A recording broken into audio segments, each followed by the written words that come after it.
अध्यापक शिक्षक संयुक्त मोर्चा संघ के द्वारा भोपाल में एक बड़ा प्रदर्शन किया गया।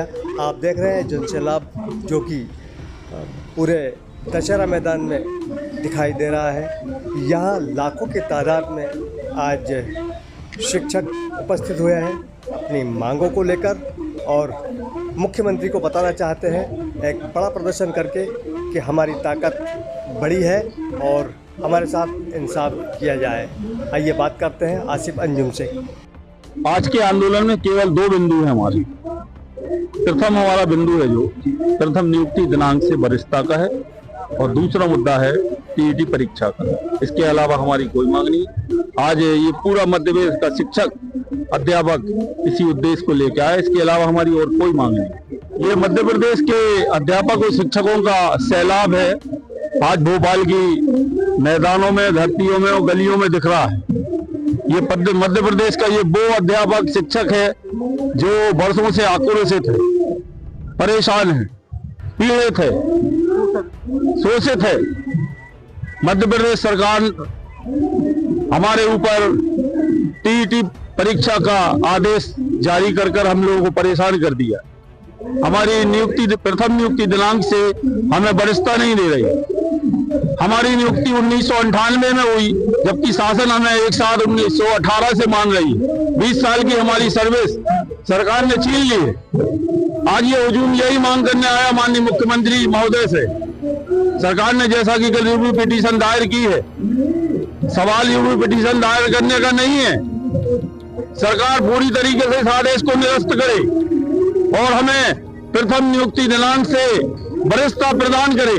हमारी दो मांगे आज ये पूरे मध्य प्रदेश का एक एक शिक्षक अध्यापक आज भोपाल के इस मैदान में विशाल रूप से सम्मिलित हुआ है।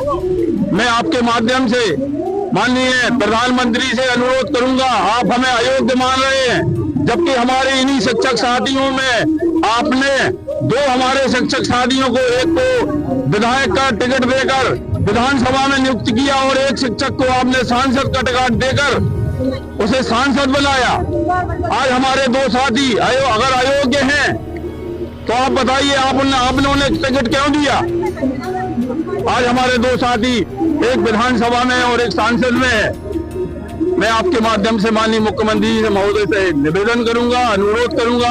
आज की ये अनुरोध यात्रा इसीलिए आई है, माननीय मुख्यमंत्री जी हमारा अनुरोध सुने और हमें राहत दें। टीईटी परीक्षा के संबंध में आपने पिटीशन दायर की है, उसी तरह ये आदेश को आप निरस्त करें और हमें प्रथम नियुक्ति दिनांक से वरिष्ठता दें। जैसा कि कल हम लोगों ने प्रिंट मीडिया और मीडिया में घोषित किया था कि लगभग 50,000 लोग, लेकिन आपका कैमरा घूम रहा है, आप सब देख रहे हैं, आप खुद अनुमान लगा सकते हैं। लगभग हमारा 1 से 1.5 लाख शिक्षक आज भोपाल की इन गलियों में, इन मैदानों में, सड़कों में घूम रहा है, आपसे अनुरोध कर रहा है। आप हमारी पीड़ा को समझें, हमारे समस्या को हल करें और इस परीक्षा को निरस्त करें और हमें प्रथम नियुक्ति दिनांक से वरिष्ठता प्रदान करें। प्रथम नियुक्ति दिनांक हमारी प्रथम नियुक्ति दिनांक 7/7/98 और मैं आसिफ अंजुम दमोह से हूँ, प्रांतीय संगठन मंत्री हूँ। जिला अध्यक्ष राज्य शिक्षक संघ विदिशा से हूँ।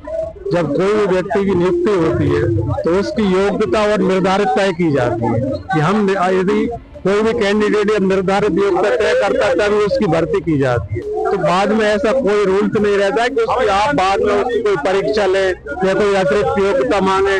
जबकि शिक्षक के लिए डीएड बीएड मुख्य डिग्री है, क्योंकि शिक्षण का जो पेशा है वो डीएड बीएड की डिग्री पर आधारित है। तो फिर शिक्षित लोगों की नई परीक्षा ठीक नहीं है।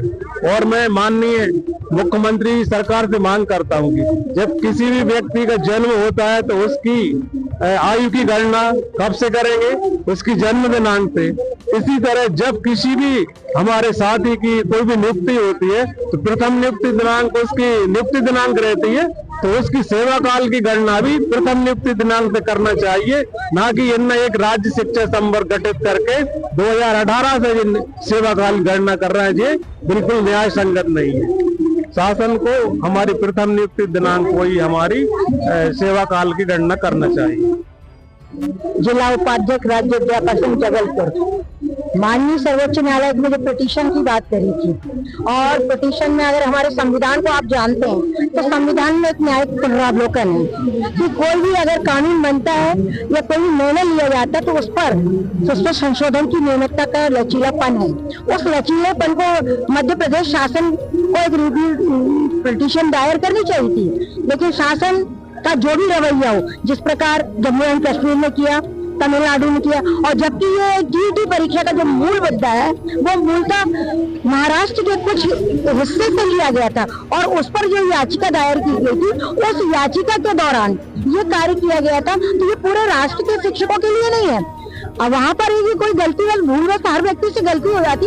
यदि हमारे सर्वोच्च न्यायालय ने किसी प्रकार की गलती कर दी या किसी प्रकार हम गलती नहीं बोलती, भूल चूक हो चुकी है, तो उसको हम दूसरी तरीके से पुनरावलोकन के माध्यम से उसको जारी कर सकते हैं, और जारी करने के बाद और हम क्यों परीक्षा दें, हम उन्हीं माननीय महोदय से कहते हैं जिनने निर्णय दिया है कि उनसे कि वो एक सिविल जज का एग्जाम देना, एक कलेक्टर एक कमिश्नर को हम बोलते हैं ना कि वो भी पुनरावृत्ति पे आए, तो हम उनके निर्णय को तभी मानेंगे। और हमारा शिक्षक और नियुक्ति दिनांक की बात है, तो नियुक्ति दिनांक जिनकी 98 से नियुक्ति हुई है और उनको 2007 की नियुक्ति दी जाएगी, तो वो उनका निर्णय कहाँ से है? नियुक्ति दिनांक जिसकी जब नियुक्ति हुई उस नियुक्ति के माध्यम से उसको निर्णय दिया जाना चाहिए, ये नहीं है। और दूसरी चीज, हमारा किसी का कोई मतभेद नहीं है, हम नियमों में बंधे हुए हैं, लेकिन अगर किसी प्रकार की सरगर्मियां फैलाई जाती तो उनके लिए मैं ये कहती हूँ ये गलत बात है। हम अपने अधिकार के लिए, क्योंकि शिक्षक की गोदी में उत्थान और पतन खुलते, यहाँ पे एक चाणक्य ने पूरे साम्राज्य का वो किया था, तो दूसरा यहाँ तो कई चाणक्य बैठे हैं, मंचों पर नहीं, मंचों के नीचे भी 50 चाणक्य, हजारों की तादाद में इन चाणक्य। निशा पाठक, जिला जबलपुर, राज्य जिला उपाध्यक्ष, महिला मोर्चा।